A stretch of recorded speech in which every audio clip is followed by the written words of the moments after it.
Bonsoir, Tienne, soyez richement bénis dans notre Seigneur, qu'il vous donne cette grâce de passer du temps dans sa présence, dans la prière et vraiment de le servir avec un cœur dévoué. Aujourd'hui, nous sommes le 3 février 2021 et c'est toujours un plaisir pour moi de partager avec vous la parole du Seigneur. Aujourd'hui, nous allons parler des coutumes, des traditions et de la chrétienté. Est-ce que nous pouvons être chrétiens et pratiquer des coutumes et traditions? Puisque nous sommes des individus issus de des familles différentes, avec des cultures différentes, des mœurs différentes. Et la question est celle-ci.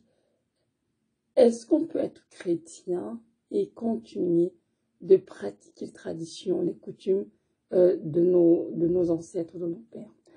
J'ai regardé il n'y a pas longtemps, comment dirais-je, une émission à la télévision et il s'agissait en fait d'un chef traditionnel africain qui était interviewé et il disait en fait qu'il était chrétien, mais qu'il avait le droit de parler aux ancêtres de sa famille.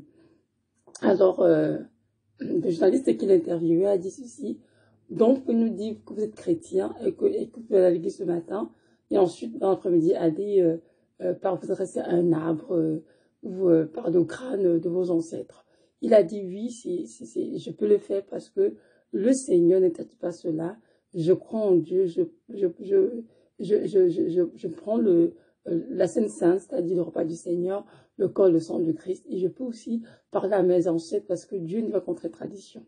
Alors, cela m'a donné de voir cette vidéo que j'ai faite sur notre chaîne YouTube, justement en passant, mais que je vais la reprendre de cette chaîne vraiment, pour que nous comprenions que notre Dieu est un Dieu saint et qu'il n'a rien à voir avec l'impureté.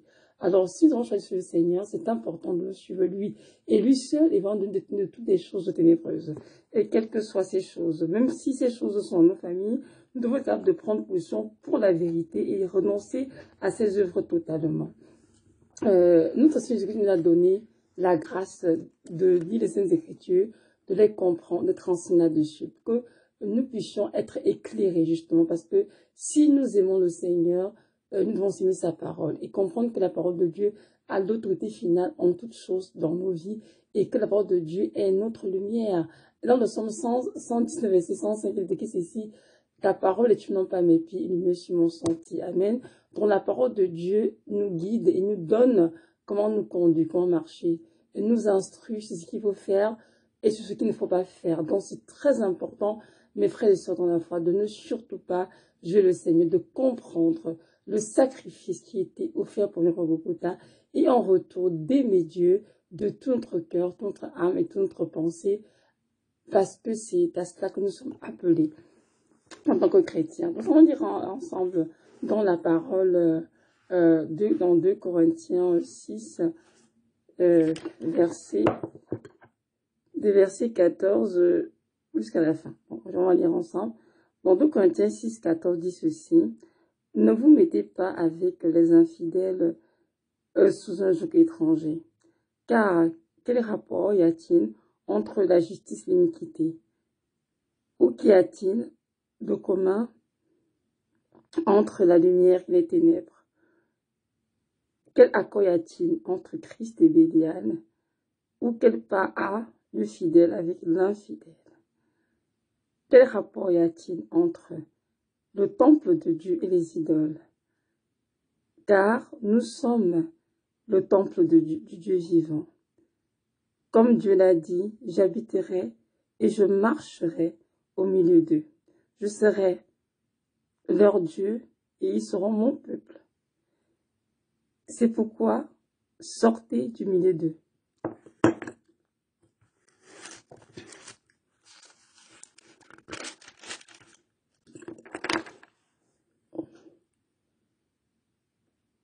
Et séparez-vous, dit le Seigneur.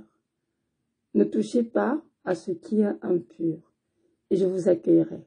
Je serai pour vous un père, et vous serez pour moi des fils et des filles, dit le Seigneur Tout-Puissant. Amen. Donc ça, c'est vraiment le Seigneur qui s'adresse ici à son peuple. Et l'apôtre Paul nous instruit en disant ceci, de ne pas marcher avec les infidèles, Qui est le fidèle? Fidèle, c'est celui qui suit le Seigneur, bien sûr. Celui qui accepte dans sa vie comme sauveur et qui marche à sa suite, dans une obéissance parfaite. L'infidèle, c'est celui qui n'est pas soumis au Seigneur, qui vit selon des mœurs, des coutumes, présents de ce monde. C'est ça l'infidèle. Et ici, au verset 14, je me demande ici, qu'y a-t-il entre la lumière et les ténèbres? Dis-le le Seigneur, il demande de comprendre qu'en Dieu, il n'y a point de ténèbres. Jésus-Christ n'est que lumière et rien que lumière. Donc si nous voulons le suivre, c'est important de renoncer totalement aux œuvres ténébreuses et de chercher à marcher dans la lumière totalement. Nous ne pouvons pas professer Jésus de Nazareth comme Sauveur Seigneur et en même temps aller chez les devins, aller chez les marabouts ou parler à des arbres, parler à des crânes de nos ancêtres. Sinon, mes frères et sœurs, en avoir. Si continuons verset 15. Quel accord y a-t-il entre Christ et Bélial? Christ, le Seigneur, bien sûr. Et Bélial, c'est qui? C'est Satan. Quelle part a le fidèle et l'infidèle? En effet, quelle relation entre Satan et le Seigneur? Satan, c'est le prince de ce monde. Il règne dans les ténèbres, alors que notre Seigneur Nazareth est le roi de toute la terre. Il règne dans la lumière. Donc, si faisons de le suivre, nous devons marcher dans la lumière. Il ne peut prendre part aux œuvres infiniment ténèbres, au contraire de les condamner. Si nous continuons verset 16, quel rapport y a-t-il entre le temple de Dieu et les idoles? Car nous sommes le temple du Dieu vivant. Amen. Donc, mon frère, ma sœur, nous sommes des temples du Dieu vivant. Et il n'y a aucun rapport entre le temple de Dieu et les idoles. Comment peux-tu être, ton temple, le temple de Dieu qui est ton corps, le corps dans lequel habite le Saint-Esprit de Dieu, ce corps avec lequel tu es à l'église, tu te mets à louer le Seigneur, à lire les Écritures, à adorer le Seigneur, à prophétiser même, à prêcher, et utiliser ce même corps pour aller auprès des idoles de ta famille, des ancêtres ou des arbres plantés autour de choses et leur adresser la parole. Comment est-ce possible? Si tu vas en train de profaner ainsi le temple de Dieu, parce que tu es le temple de Dieu, je suis le temple de Dieu. Le Saint-Esprit de Dieu habite en toi et habite en moi. Alors comment pour nous oser faire de telles choses? On appelle ça dans le Seigneur abomination, assurément. Donc nous ne pouvons pas dire que nous sommes de Dieu et en même temps utiliser notre temple, le temple que nous sommes, pour aller nous prosterner devant d'autres idoles. Les ancêtres, les crânes des ancêtres, ou bien une sorte de fétiche, ou bien, je ne sais pas trop, parler aux arbres. Toutes ces choses sont des choses des ténèbres. Et sont par conséquent en abomination dans l'éternel. Donc un enfant de Dieu ne saurait pratiquer de telles choses. Le Seigneur dit ici au verset 16 toujours, c'est pourquoi il est dit, j'habiterai, je marcherai au milieu d'eux. Je serai leur Dieu, ils seront mon peuple. C'est pourquoi sortez du milieu d'eux. Amen. Sortez du milieu d'eux. Et je serai pour vous, cause du Seigneur, un père. Donc si je t'invite, mon frère, ma soeur, à arrêter de pratiquer des coutumes diaboliques de ta famille. Tu dois sortir du milieu d'eux. Tu dois te mettre à part pour le Seigneur. Ainsi, le Seigneur t'accueillera. Tu seras pour lui un fils, une fille. Et le Seigneur sera pour toi un père. Donc arrêtez de profaner le temple de Dieu que vous êtes. Arrêtez de vous souiller avec les choses des ténèbres de vos familles. En Jésus-Christ, il n'y a pas de tradition, il n'y a pas de coutume, il n'y a pas de culture. Toutes ces choses sont mortes en Christ. En Christ, il y a une seule chose, c'est la croix, l'œuvre de la croix. C'est ça qui unit tous les chrétiens. Jésus-Christ crucifié à la croix, qui a offert sa vie pour l'expiation de nos péchés. et en lui, dans la vie éternelle. La seule culture, c'est celle de Christ. Et rien d'autre. Qu'on ne vous trompe pas. Allez à l'église, louez le Seigneur, ou allez dans votre maison. Adorez le Seigneur, lisez la Bible.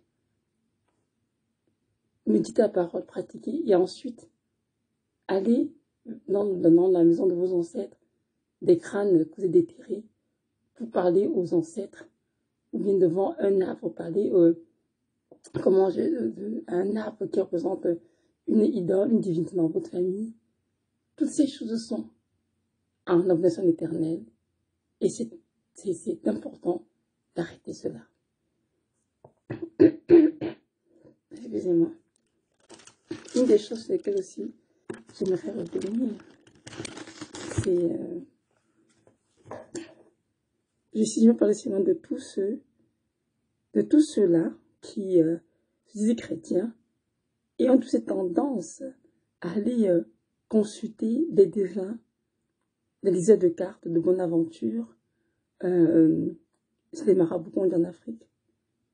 Tous ces soucis sont à l'éternel et ne peuvent en aucun cas lui plaire. On va lire un texte dans Deutéronome 18, des versets 9 à tout ça. Voilà, c'est ça. À 13. Bon, c'est ça. 9 à 13, ça dit ceci. Lorsque tu seras entré dans le pays que l'Éternel, ton Dieu, te donne, tu n'apprendras point à imiter les abominations de ces nations-là. Qu'on ne trouve chez toi personne qui fasse passer sa fille ou son fils par le feu. Personne qui exerce le métier de devin, d'astrologue, d'augure, de magicien, d'enchanteur. Personne qui consulte ceux qui évoquent les esprits ou disent la bonne aventure. Personne qui interroge les morts. Car quiconque fait ces choses est en abomination à l'Éternel. Et c'est à cause de ces abominations que l'Éternel, ton Dieu, va chasser ces nations devant toi. Tu seras entièrement à l'Éternel, ton Dieu. Amen. Donc voilà. Voilà le texte qui est très très clair. Le Seigneur Jésus qui ici, il s'agit de Israélites.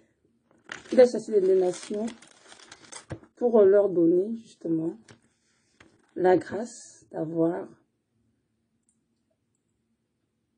une terre où ils devaient s'installer. Et Dieu les a mis en garde en disant, n'imitez point ces nations-là. Pourquoi? Parce que ces nations-là pratiquaient des choses abominables devant le Seigneur.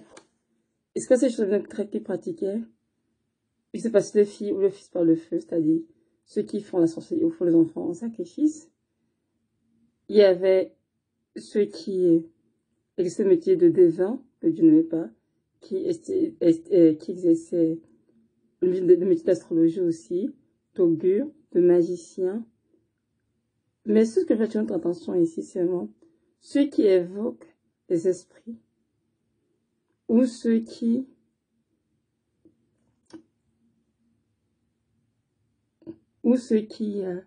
interrogent les morts. Ceux qui interrogent les morts. Mes frères et sœurs, lorsque vos parents vous demandent d'aller au village, parler au crâne de vos ancêtres décédés, à votre avis, vous n'entendez pas à qui? Vous adressez à qui? À Dieu ou aux morts? J'aimerais vous dire ici aujourd'hui que les personnes mortes qui étaient des chrétiens sont aussi au paradis du Seigneur. Mais ceux qui sont mortes et qui n'étaient pas avec le Seigneur sont sûrement en enfer. Dans le culte des crânes, parler aux morts ne vient pas du Seigneur, mais on devait lire. Cela, c'est une œuvre de Satan pour contrôler les familles. Et c'est ce qui se passe dans plusieurs familles.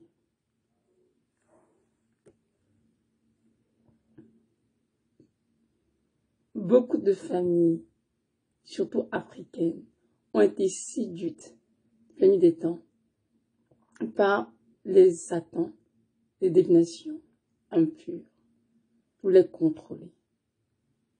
Lorsque vous parlez aux morts, ou à ceux qui voient les esprits, sachez bien que vous êtes en train d'entendre contre le monde des ténèbres. Ce n'est pas Dieu. Le seul esprit qui nous a donné, c'est le Saint-Esprit qui a en chacun d'entre nous. Et si nous voulons savoir quelque chose, si nous voulons parler à Dieu, nous nous assignons, nous prions, et Dieu, dans sa grâce, nous répond en son temps, en disant son Esprit Saint qui est en nous, et puis c'est tout. Tout ce que vous faites à côté, toutes ces pratiques abominables, sont l'œuvre de l'ennemi pour vous contrôler et vous drainer en enfer. Nous devons allumer de la parole. Et comme c'est dit ici dans Deutéronome 18, verset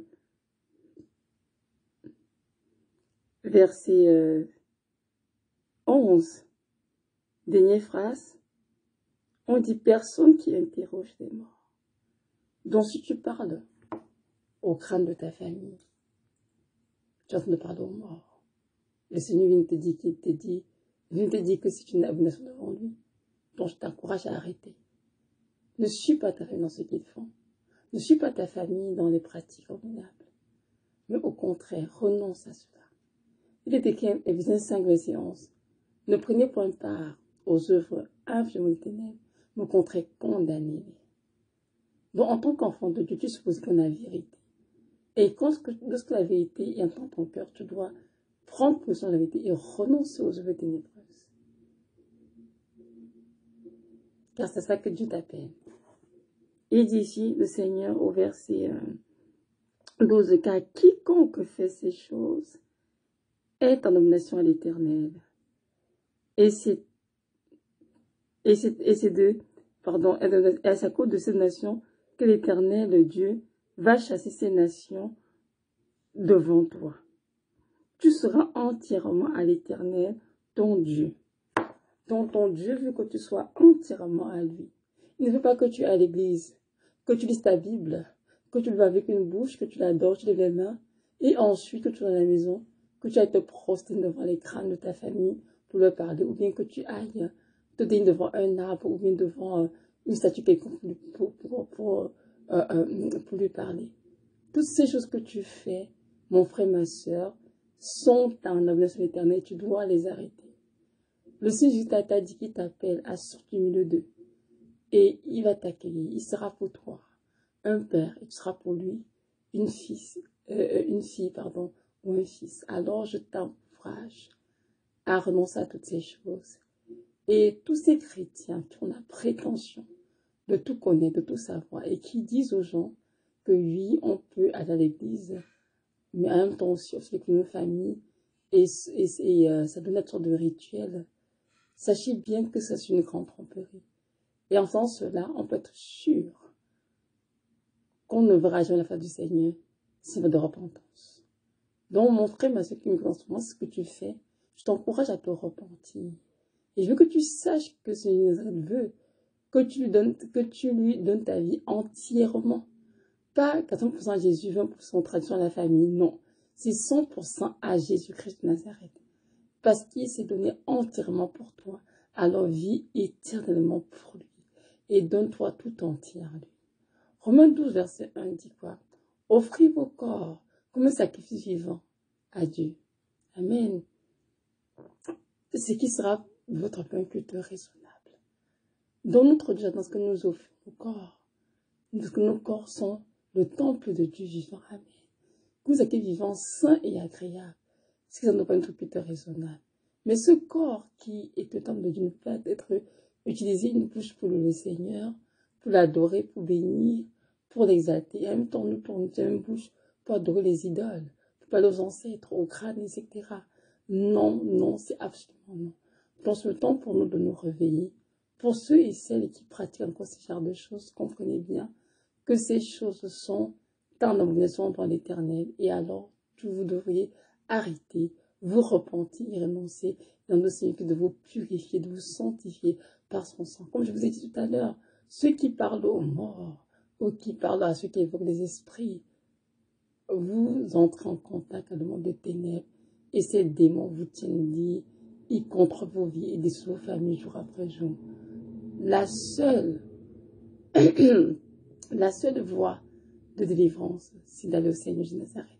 Le seul qui peut vous délivrer, le seul qui peut vous guérir, le seul qui peut vous rester tout ce qui vous était volé, le seul de la vie éternelle. N'oubliez pas que le seul qui a le pouvoir, après la mort, d'envoyer une âme en enfer ou au ciel. Donc, ne laissez pas toutes ces choses, toutes ces traditions, toutes ces coutumes dans vos familles vous tromper, mais au contraire, renoncez à ces coutumes, pour la vérité, et laissez le Seigneur vous accueillir. Il sera votre Dieu, il sera votre Père, et vous serez pour lui des fils et des filles.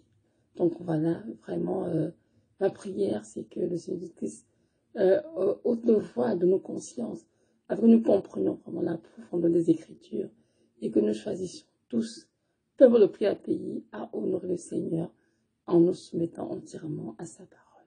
Soyez richement bénis. Shalom.